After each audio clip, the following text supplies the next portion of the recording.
अधर्म के कामों को छोड़िए और परमेश्वर की हजूरी में उस जीवित परमेश्वर के नाम में आगे बढ़े। पहला पत्रस उसका 2 अध्याय उसकी 21 और 22 आयत पढ़े।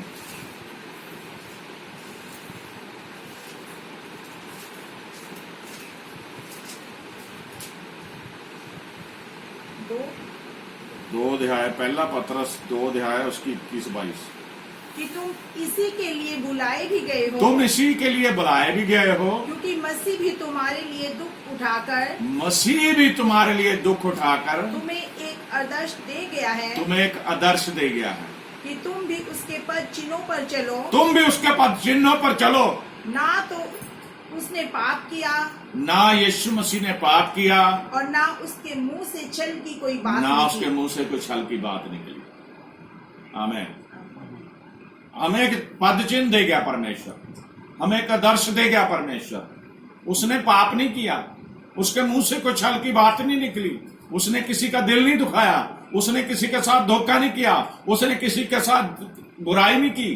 और आज इंसान, इस वचन को तो सुन लिया आपने, इस वचन को पढ़ भी लिया आपने, लेकिन आज इंसान छल कपट करता है, उसके मन में बेईमानी है, उसके अंदर फरेब भरा हुआ है, वो झूठ बोलता है, वो हर तरह की बुराई करता है। फिर वो परमेश्वर के साथ कैसे संगति कर सकता है? परमेश्वर की संगति वही इंसान, वही बहन भाई कर सकता है जिसने पाप को छोड़ दिया, जो अंधकार से निकला है। शुरू में हमने सुना था जैसे वो ज्योति में वैसे हम भी ज्योति में चले।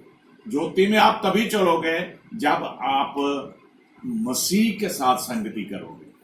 हम ज्यादा लंबा नहीं इस वचन को लेंगे। हमारी संगति किसके साथ होनी चाहिए? पहली बात है पिता और पुत्र के साथ। पुत्र कौन है? यीशु मसीह। पहला यूहन्ना 1:3 पढ़ दीजिए जरा।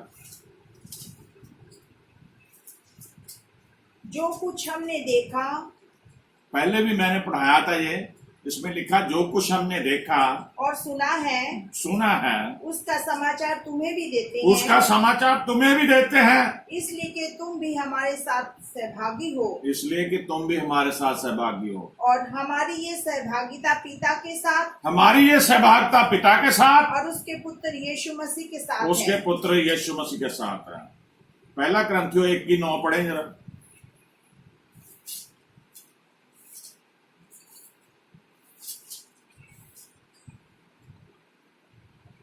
परमेश्वर सच्चा है, जिसने तुमको अपने पुत्र हमारे प्रभु यीशु मसीह की संगति में बुलाया है। आमीन। परमेश्वर सच्चा है, जिसने अपने पुत्र यीशु मसीह की संगति के लिए हमें बुलाया है। आमीन। दूसरी बात है संगी मसीहों के साथ जो विश्वासी, जैसे हम विश्वासी हैं, दूसरे विश्वासी लोगों के साथ संगति करें। पहला यूहन्ना उसकी 1 अध्याय उसकी 3 से लेकर 7 तक पढ़ लो। 3 से लेकर 7 तक। जो कुछ हमने देखा और सुना है, उसका समाचार तुम्हें भी देते हैं, इसलिए कि तुम भी हमारे साथ सहभागी हो, और हमारी ये सहभागिता पिता के साथ और उसके पुत्र यीशु मसीह के साथ। और ये बातें हम इसलिए लिखते हैं, ये बातें हम इसलिए लिखते हैं, प्रभु का दास कह रहा है, कि हमारा आनंद पूरा हो जाए। हमारा आनंद पूरा हो जाए। जो समाचार हमने उससे सुना और तुम्हें सुनाते हैं, जो समाचार हमने उससे सुना और तुम्हें सुनाते हैं, वे ये है कि मसीह ज्योति है, और वो समाचार ये है कि यीशु मसीह ज्योति है और उसमें कुछ भी अंधकार नहीं। उसमें कुछ भी अंधकार नहीं। यदि हम कहें कि उसके साथ हमारी सहभागिता है, यदि हम ये कहें कि उसके साथ हमारी सहभागिता है, और फिर अंधकार में चलें, तो फिर हम अंधकार झूठे में हैं। चले तो हम झूठे हैं। तो हम झूठे हैं। और एक तरफ तो हम ये कहें कि उसके साथ हमारी संगति है, सहभागिता है, लेकिन काम पापी करें तो हम झूठे हैं और सत्य पर नहीं चलते, और सच्चाई पर नहीं चल रहे। पर यदि जैसा वह ज्योति में है, यदि जैसा वह ज्योति में है, वैसे ही हम भी ज्योति में चलें, वैसे हम भी ज्योति में चले, तो एक दूसरे से सहभागिता रखते हैं, तो एक दूसरे से सहभागिता रखते हैं। और उसके पुत्र यीशु मसीह का लहू उसके पुत्र यीशु मसीह का लहू हमें सब पापों से शुद्ध करता हमें है। सब पापों से शुद्ध करता है। हाँ। आमीन। प्रभु यीशु मसीह का लहू हमें सब पापों से शुद्ध करता है। हालेलुया। लास्ट में हम वचन के हम पहुंच गए हैं। हमें दूसरे के साथ संगति क्यों रखनी चाहिए? इब्रानियों का खात उसका 10 अध्याय उसकी 25 आयत पढ़ेगा।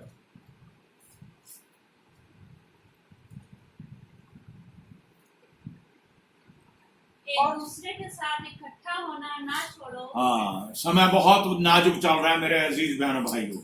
एक दूसरे के साथ इकट्ठा होना ना छोड़ें, जैसे कि कुछ की रीति है, जैसे कि कितनों की रीति है, कुछ लोगों की रीति है, वरन एक दूसरे को प्रोत्साहित करते रहो, वरन एक दूसरे को प्रोत्साहित करते रहो, और उस दिन को निकट आते देखकर, उस दिन को निकट आते देखकर और भी अधिक ये किया करो। और भी अधिक किया करो। आज क्या है, लोग अभी तो कोरोना की वजह से चर्च बंद है, लेकिन लोग, उनके लिए कोई मायने नहीं चर्च बांधा है या नहीं बांधा है, जिनके दिल में बोझ नहीं है, यीशु मसीह से प्यार नहीं है। जो लोग पहले भी चर्च नहीं जाते थे संगति के लिए, अब लॉकडाउन में अगर चर्च बंद है तो उन्हें कोई फर्क नहीं है। अब बोझ किनके दिलों पे है? जो मतवातर संगति करने वाले लोगों को, उनको फील हो रहा है कि चर्च नहीं लग रहे, हम संगति नहीं कर पा रहे। उनको महसूस हो रहा है कि हम यीशु मसीह के साथ संगति नहीं कर रहे। मैंने पहले बताया था, आप घरों में दुआ करते हैं, वचन पढ़ते हैं, ये सब कुछ करना हमारे लिए जरूरी है, लेकिन जो संगति मसीह के साथ है, वो संगति का मतलब यही है कि जितने भी विश्वासी है एक जगह इकट्ठे होकर एक मन से परमेश्वर को पुकारें और वो परमेश्वर उनकी सुने। हालेलुया। उत्पत्ति के पुस्तक उसका 2 अध्याय की 18 आयत पढ़ेंगे हम। हमें दूसरों का संगति क्यों रखनी चाहिए? फिर यहोवा परमेश्वर ने कहा, आदम का अकेला रहना अच्छा यहाँ नहीं। पे हम बाइबल की पहली किताब से देखते हैं, फिर यहोवा परमेश्वर ने देखा, आदम को तो उसने बना दिया, लेकिन आदम का अकेला रहना अच्छा नहीं। उसने देखा कि अकेला रहना इसका अच्छा नहीं है। मैं इसके लिए एक ऐसा सहायक बनाऊंगा, मैं इसके लिए एक ऐसा सहायक बनाऊंगा जो उससे मेल खाए, जो उससे मेल खाए। परमेश्वर ने उसकी पसली में से नारी की रचना करी और आदम को एक साथी दिया। साथी क्यों दिया?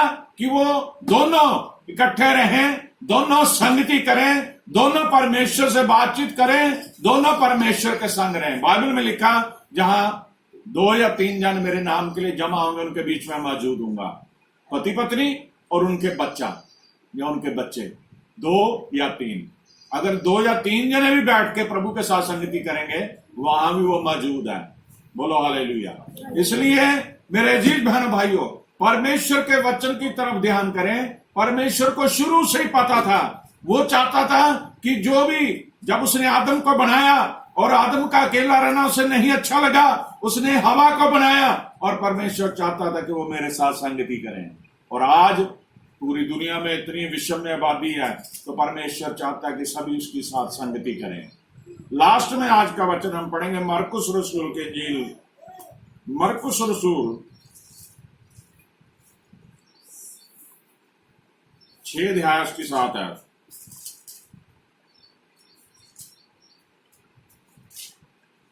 उसने बारों को अपने पास बुलाया और उन्हें 2-2 करके भेजने लगा और उन्हें अशुद्ध आत्माओं पर अधिकार दिया। मरकुस 6:7। हाँ जी, यही है।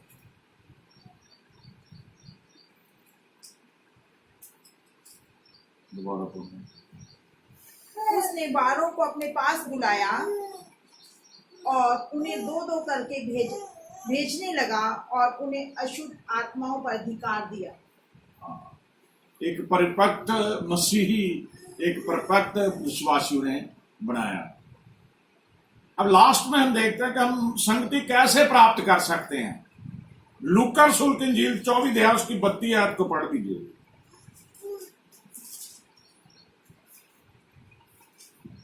उन्होंने आपस में कहा, जब वह मार्ग में हमसे बातें करता था और पवित्र आत्मा का अर्थ हमें समझाता था, तो क्या हमारे मन में उत्तेजना ना उत्पन्न हुई? आमीन। मौत के मार्ग में जब यीशु मसीह सलीब पे चढ़ा दिए गए थे, उसके बाद वो जिंदा हो गए मुर्दों में से, तो कुछ चेलों को रास्ते में वो बात कर रहे जा रहे हैं। वो लोग ये बात आपस में कहते, जब उन्हें पता चलता कि यीशु मसीह जीवित हो गया है, तो वो बात ये बोली है उन्होंने कि क्या हमें उस समय नहीं पता चला जब वो पवित्र आत्मा के बारे में बात कर रहा था। जब हम संगति से दूर हो जाते हैं तो हमें पवित्र आत्मा की आवाज भी सुनाई नहीं देती।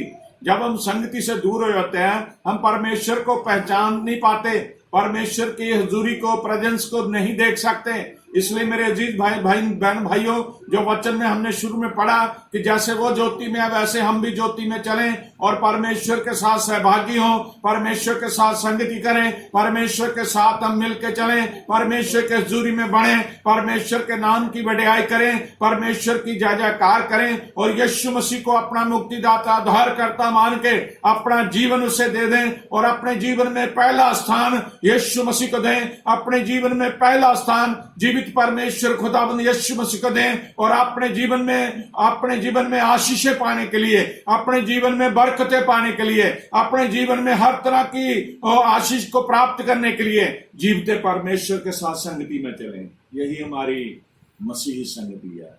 प्रभु आप सभी को आशीष दे। आमीन। आमीन।